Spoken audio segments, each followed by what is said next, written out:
I've been at this for probably over 20 years, and I was fortunate enough to dive the wreck myself June 25th, 2003, so my 20th anniversary is coming up next weekend. So hearing this news today, from NTV and being alerted to the situation is very heart-wrenching for me to hear this. So, I'm hopeful that this will have a positive outcome. From what the reports are, that Submersible, it's out of communication with their ship.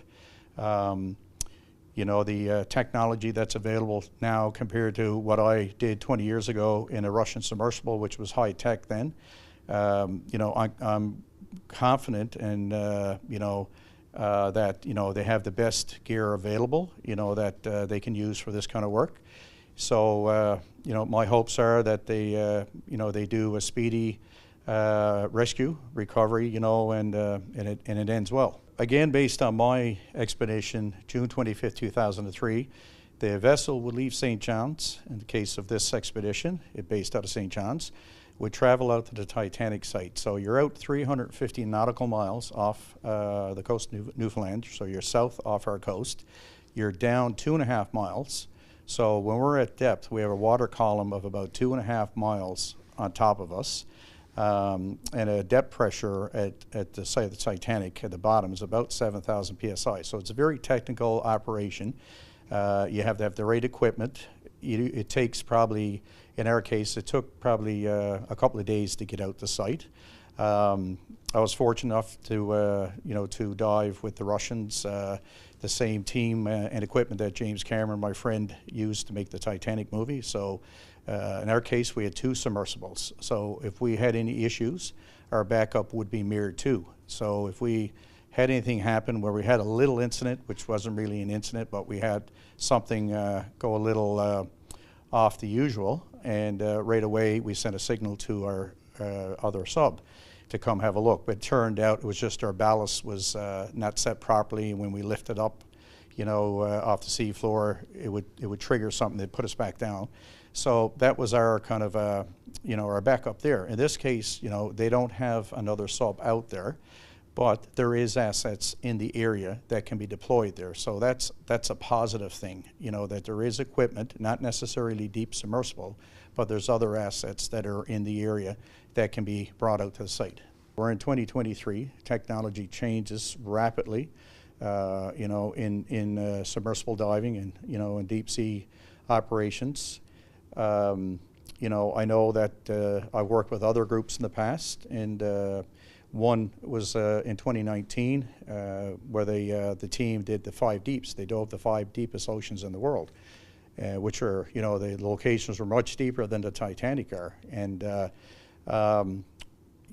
that equipment, obviously, very effective and very safe. And they have a world record for diving the 5 deepest oceans in the world. And that was a gentleman, Victor Vescovo, and a team. And one of the lead expedition people on that is a colleague of mine, Rob McCollum. So, these guys have really tested everything to the limit with that equipment. So again, looking at what's available now, there is new high-tech equipment, communications equipment available for, talking to someone that's 2.5 miles below you on the seafloor.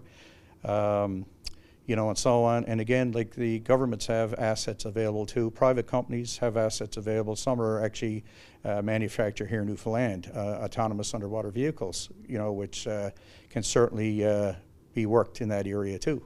The operations go over, usually, like in our case, was over about 10 days, and there was multiple dives with a day in between for a break, to, in our case, charge up the batteries on the submersibles, kind of freshen things up, and then the next teams would go. So Mirror 1 would drop first with 3 people, including the pilot.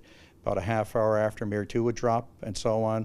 So the operations would go over several days, and and again, you're down there, we're in the submersible for 12 hours, so we have a CO2 scrubber to keep our air clean. So, if in the event of an emergency, in my case, when I dove, we had, we could probably stay down there for a day or maybe longer, who knows, right? And it's just keeping that air inside the sub clean. And again, that's older technology. So that's technology that goes back beyond the 20 years ago when I dove the wreck, so it was used prior to that for many years too. So again, new technologies there, and I'm hoping that this is one of the positive sides of this situation. So, so on a positive note as well too, like St. John's Harbor is the hub for Titanic expeditions for many years.